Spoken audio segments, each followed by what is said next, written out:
Yo les bushcrafters, et bien sur la chaîne de Libre Nature, aujourd'hui on se retrouve pour parler de ce couteau. Il s'agit donc du Mora Eldriz de chez Mora Knife.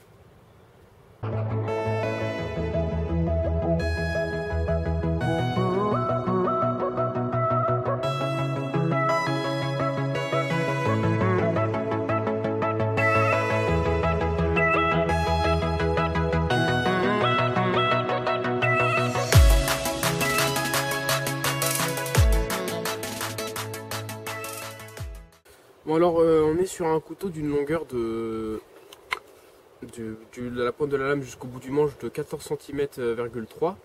Donc c'est un couteau qui est vraiment petit. Une fois qu'il est rangé dans son manche, il prend pas vraiment beaucoup de place puisqu'on peut voir qu'il tient largement dans ma main.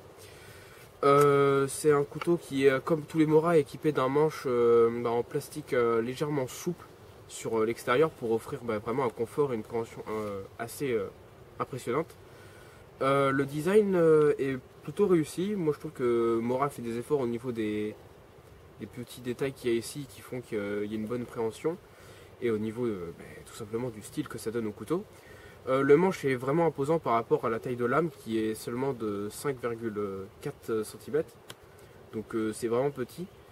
Le reste, la longueur, c'est que le manche. Il y a ici un petit trou pour faire passer une dragonne, ainsi que deux petits trous sur le manche ici pour pouvoir faire passer un collier pour par exemple le mettre en neck knife.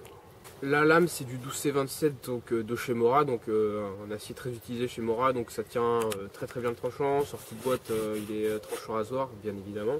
C'est un acier inoxydable, donc pas de souci avec la corrosion et l'eau en plus pour assurer, donc il y a les trous de drainage, donc ce couteau ne risque pas de rouille. Alors moi je l'ai déjà aiguisé quelques fois, donc j'utilise une petite pierre céramique grain 2000 et un cuir avec une pâte rasoir. Donc ça permet d'obtenir un petit rasoir, sachant que c'est une émouture scandinave, sauf qu'il y a un léger dernier angle. On peut voir le petit dernier angle dont je vous parlais tout à l'heure. Ainsi que l'émouture qui ici s'affine sur la pointe pour pouvoir venir faire des sculptures, puisque c'est un couteau qui est très maniable.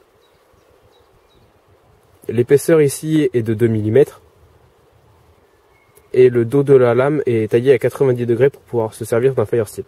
Ce que je trouve vraiment intéressant pour faciliter, on va dire, le style de tranchant que vous voulez lui donner, vous avez le choix. Il ne vous impose pas un tranchant, une émouture scandinave. Vous pouvez plus ou moins vous diriger vers du convexe, etc. Concernant mon impression sur ce couteau de chez Mora, c'est plutôt intéressant d'en avoir un dans son kit parce qu'il permet de réaliser des tâches plutôt efficacement. Enfin, genre quand on fait des feather sticks, on sait qu'on va utiliser ça. Quand on sait qu'on va faire de la sculpture, on sait qu'on va utiliser ça. L'avantage c'est que ça n'a pas un aspect menaçant, donc voilà, la lame étant très petite, on se retrouvera jamais dans une situation comme ça. Et petite dans ton goûter. Hey. Je peux me défendre aussi, moi j'ai un couteau hein. C'est en 2016. Alors ce couteau est qualifié de Fire Knife. Alors c'est un couteau qui permet donc de réaliser un feu, donc de l'étape du bâtonnage, puisque malgré la petite lame, vu qu'elle est très solide et qu'elle offre une très bonne résistance, on peut bâtonner. On peut donc bâtonner pour aller chercher donc le bois sec à l'intérieur des sections. Le grattoir ici pour le fire steel permet de se passer d'un grattoir tout fait. Et la lame donc, qui reste très aiguisée permet de faire des feather sticks d'une très bonne qualité.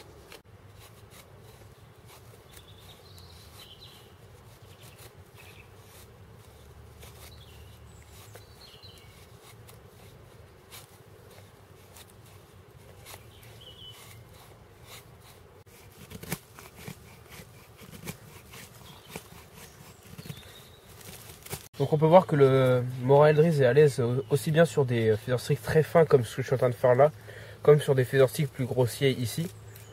Donc la lame est très polyvalente dans tout ce qui est petits travaux, comme les feather sticks ou la sculpture.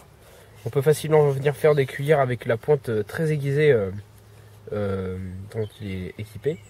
Au niveau de la préparation de nourriture, le Mora Eldriz est assez performant puisqu'il a une lame qui est assez fine. Alors bien sûr, 2 mm c'est beaucoup plus large que les couteaux de cuisine traditionnels, mais il s'en sort quand même pas mal. Après, au niveau de la longueur de lame, pour faire des grandes tranches, par exemple si on doit couper une tomate, on ne pourra pas la couper en entière sauf si on a une tomate cerise, puisque la lame sera pas assez longue pour aller d'un bout à l'autre de la tomate. Petit détail à savoir. L'intérêt d'avoir un couteau comme ça par rapport à un couteau pliant, puisque c'est la même taille qu'un couteau pliant une fois fermé, c'est d'avoir une vraie lame fixe, donc avec laquelle on peut bâtonner et faire des travaux un peu plus violents entre guillemets avec la lame. Alors bien sûr on va pas abattre des arbres avec, mais on pourra au moins faire du bâtonnage sans ruiner le système de fermeture de son couteau pliant. Au niveau du prix, c'est 28 €. Alors on n'est plus du tout sur le même rapport qualité-prix que le Mora Compagnon.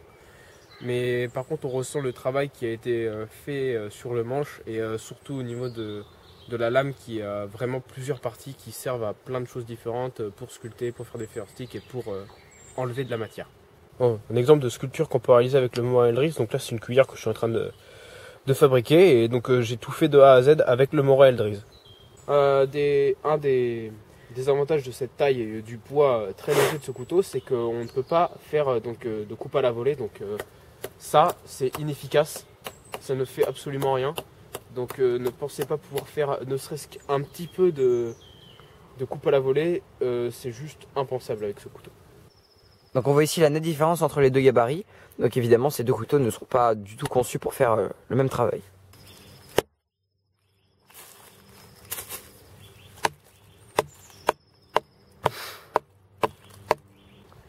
Eh bien merci d'avoir regardé cette vidéo. Donc c'était une courte présentation du couteau neck knife de chez Mora, le Mora Eldriz.